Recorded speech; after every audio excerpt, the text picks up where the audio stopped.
Hello, I'm Elizabeth Johnson, your host for this epic story of historical importance, the Holocaust. The word Holocaust is a Greek term, halos, which means whole, and kastos, which means burned. Historically, it has been used to refer to a sacrifice burnt on an altar. In the 1940s, the word Holocaust took on a newer, more heinous meaning. The Holocaust occurred during World War II, from 1941 through 1945. When Nazi-occupied Europe rounded up European Jews and committed the most heinous crime, mass genocide, or in layman's term, mass murders of some 6 million Jews, around 2/3 of Europe's Jewish population. No one was safe. Even if you were not Jewish, or perhaps you were Polish, you were rounded up and placed in German work camps. If you were identified as a Jew, you received a specialty tattoo, and ultimately, death. Death in a gas chamber. Fear was at an all-time high, and those who tried to help were also at risk. Here today is Tony D'Urso, who was a young boy during this reign of terror and whose family helped rescue many Jews. Here to tell the story is Tony D'Urso. Anthony, thank you so much for coming and taking the time to talk about this most heinous crime that occurred in our history. And I know that this formulated who you are today, but at that time, you were not in the United States of America. You lived in Italy.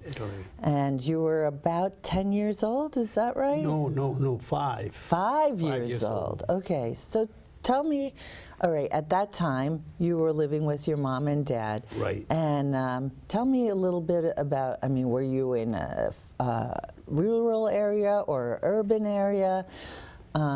We lived in a town between Rome and Naples.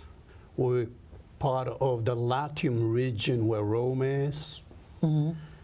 And my town was dissected by the Appian Way, the famous Roman road, goes right through our town. Wow. I don't remember anything before September the 8th, 1943. To me, that the first day that sort of was born. I remember everything after that date, but nothing before. And I remember the one particular day, September the 8th, 1943, 150 airplanes American airplanes came over the area. And they launched thousands of leaflets saying, leave the area because we're going to bomb. Oh my. And that's when the bombs began to drop at that part of Italy. Now, in your family, I mean, didn't you just speak Italian? So how were you able to, did they write these leaflets? No.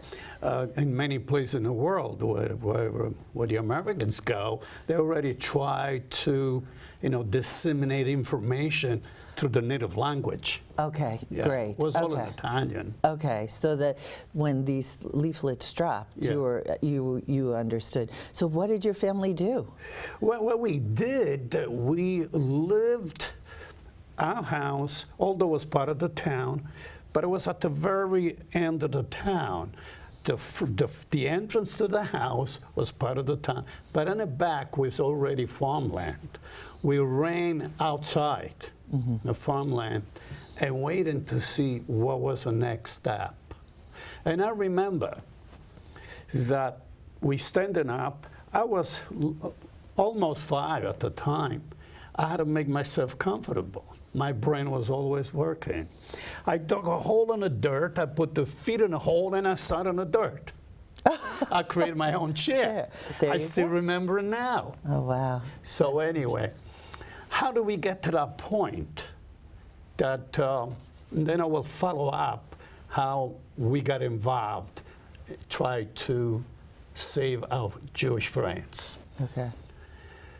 The American troops, American GIs, liberated North Africa first from the Nazis and from the fascists. Then they moved to Sicily, and they liberated Sicily. Then after liberated Sicily, they moved in the mainland Italy, some in Salerno, south of us, south of Formia, and some in Anzio, closer to Rome, between us and Rome. Okay. Okay? And the reason that they got that far and then they just could not advance anymore to liberate Italy from the Nazis, because Italy was allied with Germany and with Japan. But when Mussolini was arrested, he was Il Duce, that means the leader of the country, and eventually they executed him. United States signed an armistice with Italy. So Italy, in so doing, betrayed the Germans. They occupied Italy. Now, United States tried to liberate Italy from the Germans, and they're moving up close and close toward Rome. When they got to just south of us, there was a river that divided central Italy, where we come from, and where the south begins. The Americans could not go past that river and march to Rome, because the Germans, they were under the bottom of down the mountain, on the bottom of the mountain where the monastery of Monte Cassino, the fiercest battle in Italy.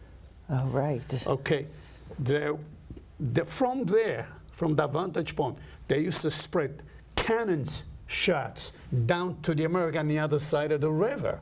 They held them for 9 months. So that's when the war came on outside. Now, it was decided that right there and then, in the back of our house, in the open land, that we had to move. And so what do we do with our Jewish friends now? My father... How many, I'm sorry, let me just stop and ask, how many of you were in your family at the time? At the time, we were 5, because only one was born after the war. I see. Okay, so there was 5 of you, and you were hiding 2 families. Yes. And how many people were in those families? Well, one of the family was just a husband and wife because they had no children. Okay. The other one, which is, I think, were cousins or brother-in-laws. The Ascarelli family was husband and wife. The Sinigaglia, Italian Jews, were husband, wife, and 5 children. Oh, my. Okay. So what do we do now? My father used to be they were industrialists from Naples. Their main domiciles, the industries, was in Naples. But they had a villa and they had some farmland in a town where we came from, Formia. Formia. And my father was a caretaker. So what do? It was just a reaction, human instinct, to go and try to help another human being that's in distress and in danger. In so doing, if he would have gotten caught, and eventually with us, everybody would be taken to the concentration camps or whatever. Right. But in those moments, you don't think what the consequences could be. And I always relate and say, like a fireman runs toward the fire. He's not worried about how bad it's going to get hurt, if it's going to get hurt. He goes in and he tries to put the fire out. Right. So I think my father thought the same thing. These are human beings. They're Italians. and Jews, that's a religion, not a nationality, they were in danger. And it took to, it took those action to move them, move it. Now, we, as a family with 5 kids, my aunt, we went higher in the mountains. And in a stone hut, we stayed there. But we cannot keep the Jews with us because the Germans were always coming around. And what my father did, they stayed the longest period of time in one place, only 2 months, in a place called a fienile. Fienile means a hay loft. Fieno means a hay. Okay. Then, according to the 2 diaries, we found 2 diaries that says so, all these events during the 9 months. He came one morning and he said to the Ascarelli synagogue, we got to get out, we got to get out. Because I spotted the Nazis are coming closer. Now the real saga begins. They could not stay to one place too long because the Nazis are always coming up.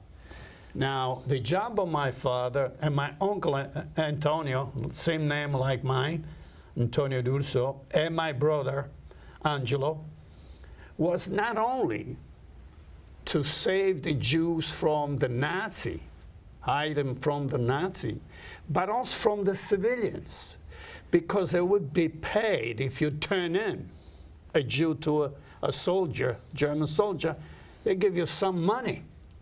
Right. So there were 2 challenges. And the other challenge was 9 months from place to place. Where do you get the food? Right. There's no roads on a mountain, just some mule paths. And my brother had a little donkey that he used to go out and try to find some food, some of this cross paths of the mountain. There could be some people that had a little bit of contraband or something that, could sell you some, because there was money, especially with the Ascarelli and the synagogue. But what do you buy? Right, what was to buy. How old was your brother? My brother was 14. Okay, so you were just 5 and he was 14. 14. Okay. We originally were 8 kids. 2 died just before the war. That's why we became 6. Yeah, I don't remember the first 2, but I remember everyone else. Right. Yeah. So I know that my father would tell me stories about how if someone was smoking a cigarette and they would throw it away, that they would scamper and get it, and if it wasn't smoked too much, because sometimes they had to move very fast, they could use that to barter for food. And you could buy almost anything. One day, my last brother, born before the war, was about 1.5 years. Oh my. He was born in November 2nd, 1942. We were over the mountains, from September the 8th, 1943. Okay, by the time the war ended, it was about 1.5 years. Right. So my mother knew that this lady over the mountains had some rice. Okay. And I don't know if it was selling, whatever. My mother went and says, I have my little boy. He's starving. He's only a year old. Give me half a pound or a pound of rice. I'll pay you. I remember the old lady, Concetta, that's Connie, said, no. This is the time that the mother eats her own children. Oh my gosh, really? When I made my first trip back to Italy, 1965, a honeymoon, I went back home. She was an old lady sitting by the entrance because we come from a Gothic style type of town. He said, Antonio, don't talk to me, I said. Do you remember when my brother was starving and my mother asked you if you could sell a pound of rice, whatever, and you said, no, mothers can eat their own children now. I felt so vindicated, told her. It was so bad that I'm told by brothers and sisters, I don't remember the episode, Easter Sunday, what do we eat? So my brother found 2 donkey's ears, that's all. They must have killed a donkey, and everybody, you know, got as much as they could. And my brother was a young kid, and they pushed him to the side, they gave him 2 donkey's ears. That's how bad it was. I had not witnessed that. I don't remember. This is what my oldest sisters told me. That's how bad it was. So the story, my brother tried to find a food for both our families and our friends, the Jews, because my father was busy with them. He couldn't do very much with us.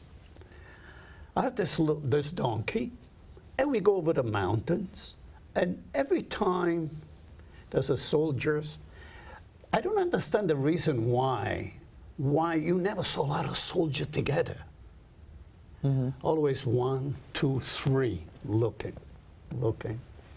So there was always some soldiers that will stop him and would threaten him.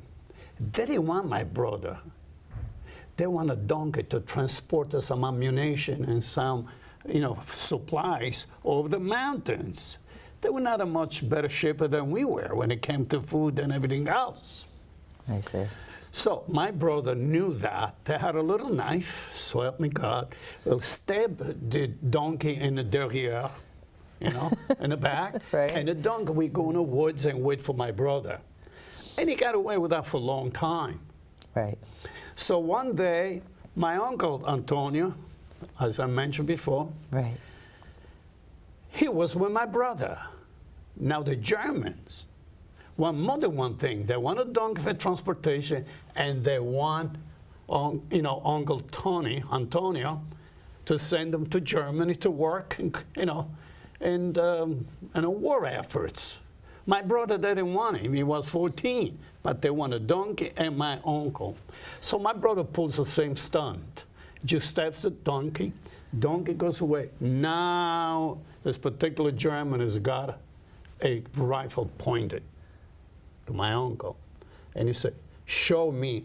I guess they make themselves understood through some, you know, gestures, whatever. Right. Show me where it is. So my uncle said, come, follow me. He brought him on a precipice. He said, it's down there. The German went and looked down, and he went like this. And he kicked Got him rid of off him. Killed him. People say, he killed. Yeah, if it wasn't him, it would have been my uncle, Right. and my brother.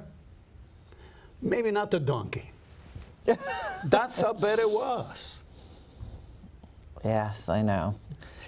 The day that we got liberated, May 16, 1944, exactly 9 months later, from September the 8th, 43. Every time the Germans came around, and I go like this, they would say, "Raus, Mensch, ihr Schweinhund. Get out of here, you dirty pig." Yeah. Okay? This day, the Americans were coming. So people get up early in the morning from these huts, including my mother, and they saw it. Somebody says, they're the Moroccans, you know, the Moroccans who were brought by the French. They were first mountain fighters. They used to rape women. If they didn't find a man, they raped the man. Right. So, and every time he said, no, no, they used to say to one another, go back, go back. Those are the Moroccans. That day was not. They were the Americans.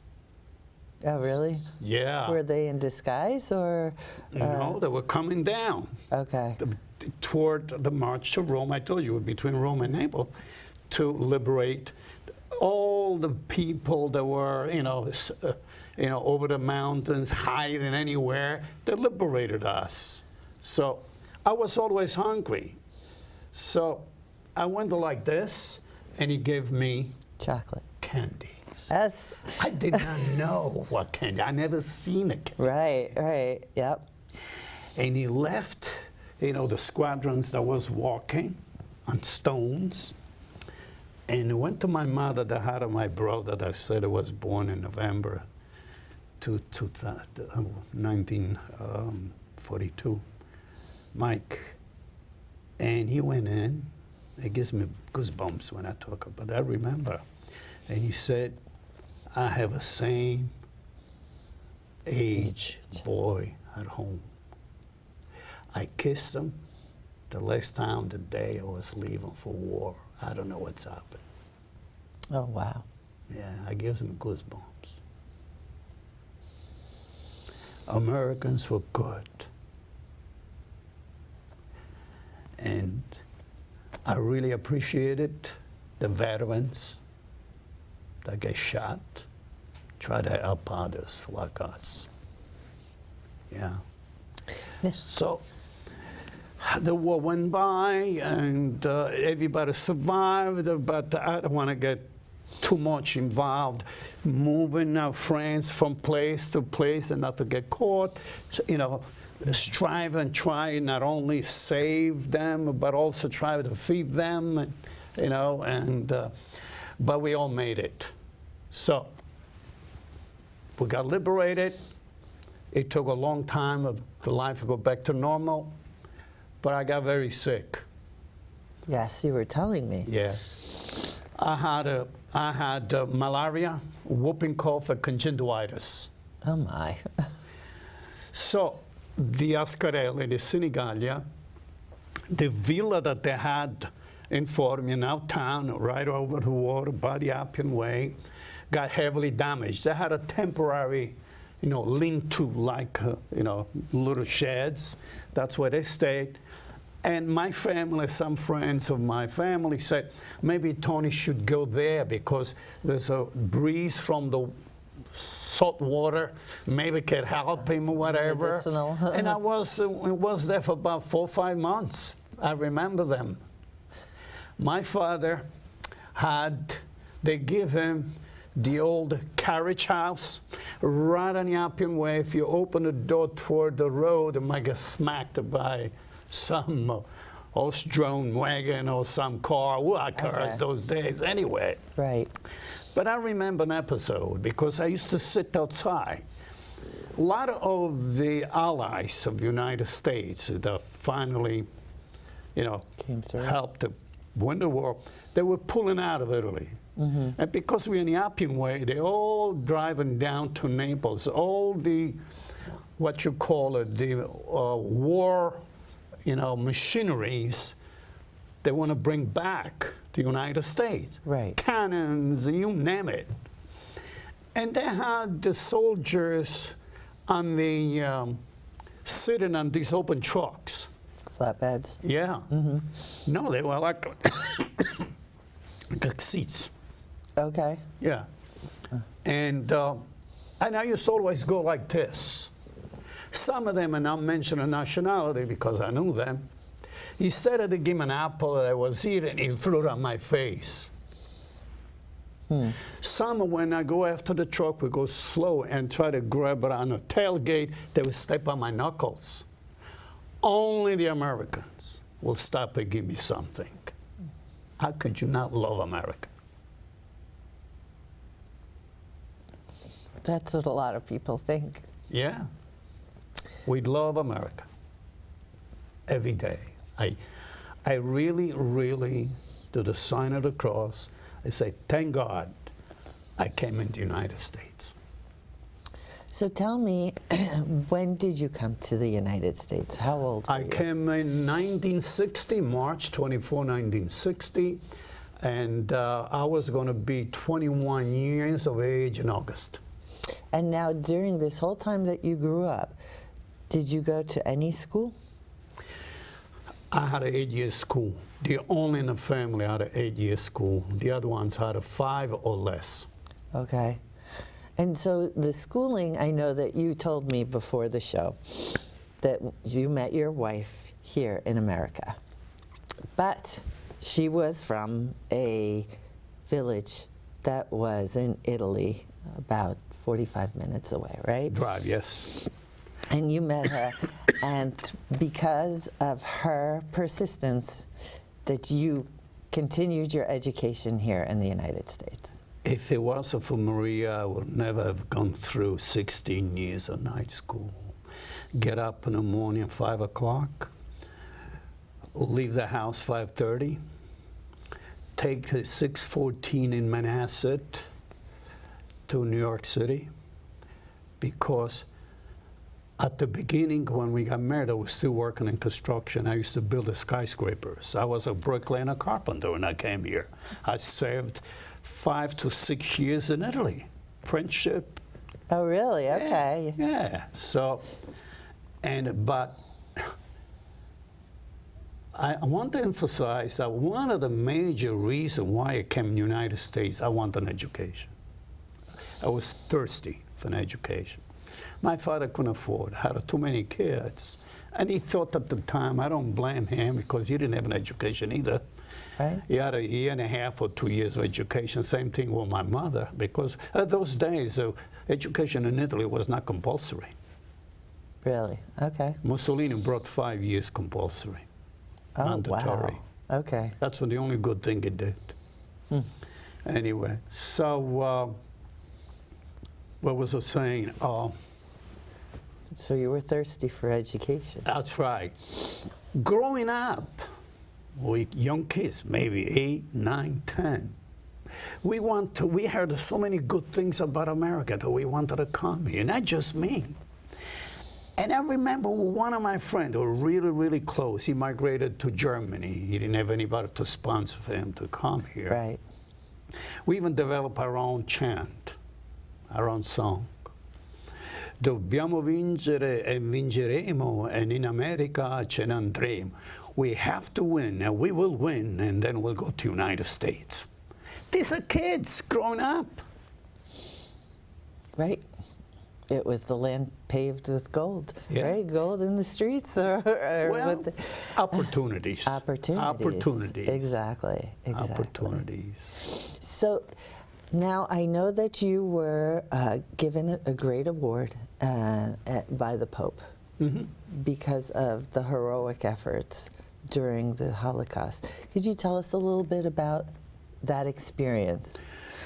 Well, that's not the first Pope I had an audience with. Really? I had with Pope Paul VI.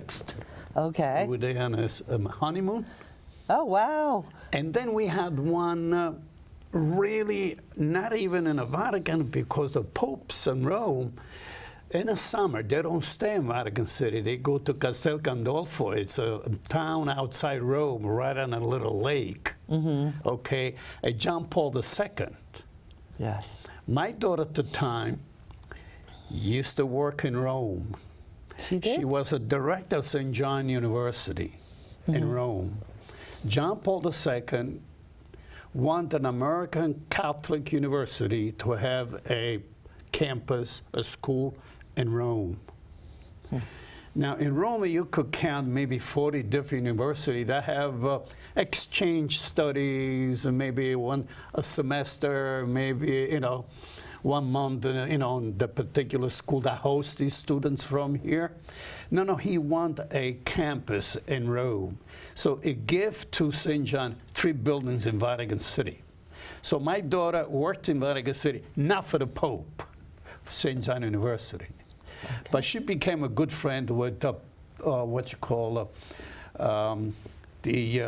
Cardinal Pio Laghi. Pio Laghi was on the route to become a pope himself, was one of the 5 considered in case that there would be, no pope needed.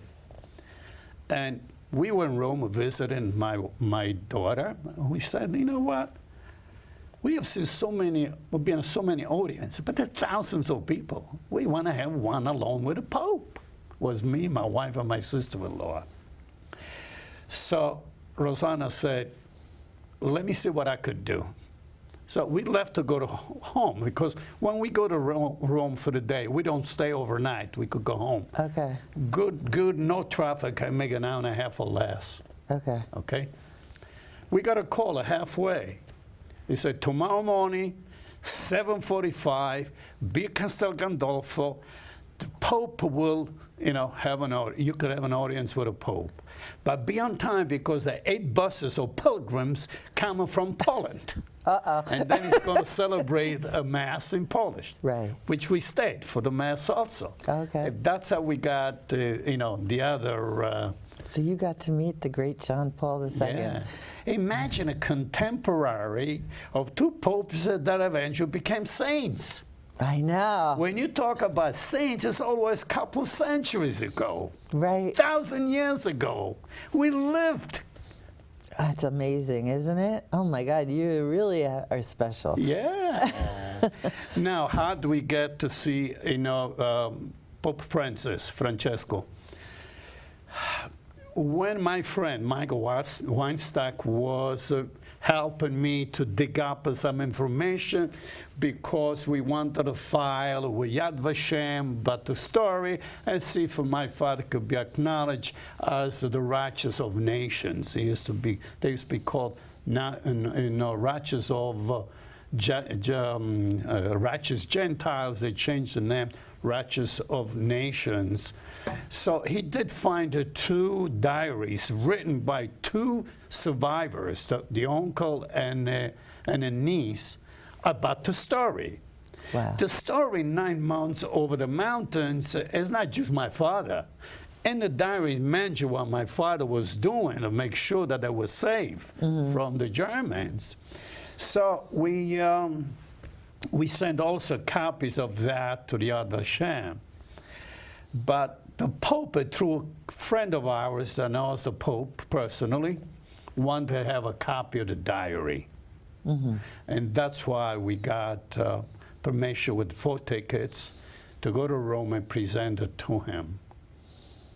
And I had the tickets. I gave one to my wife, one to my friend Tom DiNapoli, and one to Michael Weinstock, that he was the one who was working on the, to help us out for the recognition of my father as the righteous of nations. That's how we got there. My sister's still mad at me because I was in Rome and I did not go see her. Oh. She lives next door to me. I have an apartment over there. Oh, you do? Okay. Yeah. My father left an apartment not up to date, right. with total restructured, and I thought that my children, I have a grandchildren, maybe go there in the summer when they're out of school. They have a good time. We're not far from the water, the Mediterranean Sea, working distance.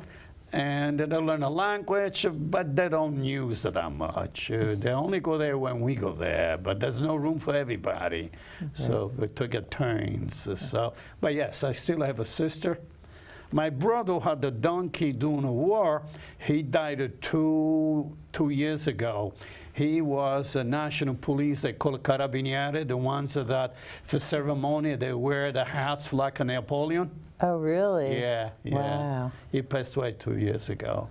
That's amazing. So for that year, instead of to have our family reunion here with my immediate family, within the United States, we go to different places. Every year we had it in outside Florence, where he worked, 8 miles away from Florence in the Chianti region.